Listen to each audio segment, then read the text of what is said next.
Ilawan mo ko. Ilawan mo ko. Tunay. Bakit sa akin Yun. Pag magkatabi tayo sa bahay, parang ang likot-likot mo. Ganun ka. Nangangate, kinakamot ka lang yun. Nangangamot, 3 minutes. Oh. Isto ba yan? Isto ba yan? Kinel! Kinel! Ilawan mo ako. Ano yun? Ano ba yun pa? Yan! Puro ka cellphone! Puro ka cellphone! Wala ka na nakagawa dito sa bahay! Ano kasi yun? Kunin mo yung screw!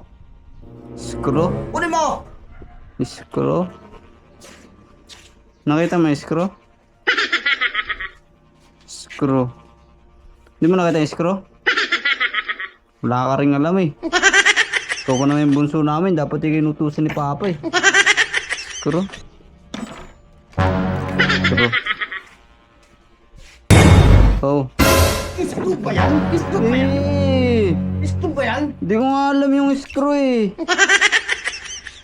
Hindi ko nga alam yung screw eh. Sana napapala mo ka cellphone!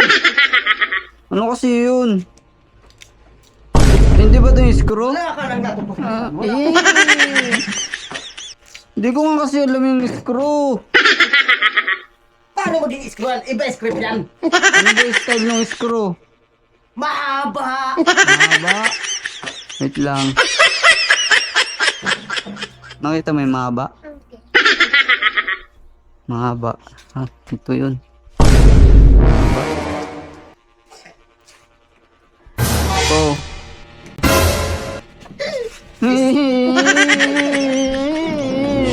Mama, oh, mama.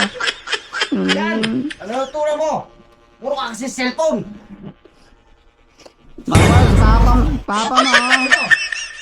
Ilawan mo ko! Screw.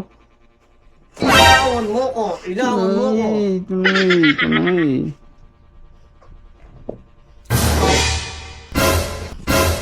Bakit sa akin Sabi mo ilawan kita. Ay, ito! Yun pala. Yan! Alam kaya ng jowa mo yan? Wala akong jowa. Walang jowa! Wala nga. Ang damit mo doon! Ang titigas! Sipon yun. Sipon! Wow! Sipon yan? Sipon yun. Pag magkatabi tayo sa bahay, parang ang likot-likot mo. Ganun ka. Nangangate, kinakamot ka lang yun. Nangangamot, 3 minutes. Kamot yun. Puro ka kasi lulo. Lolo, di ko alam yun. Ilawan mo ko, ilawan mo ko. Ito na nga, oh. Bakit sa akin? Yan, pala mo. Alam kaya ng jowa mo na wala kang kalaman dito sa bahay, di paghuhugas ang plato, hindi mo alam. Ilapit mo, ilapit mo. Yan na. Hindi ko na tuloy alam kung nasa na ba yung screw na yun. Yan, ang hirap sa pagpanak mo. Ang hirap sa pagpanak.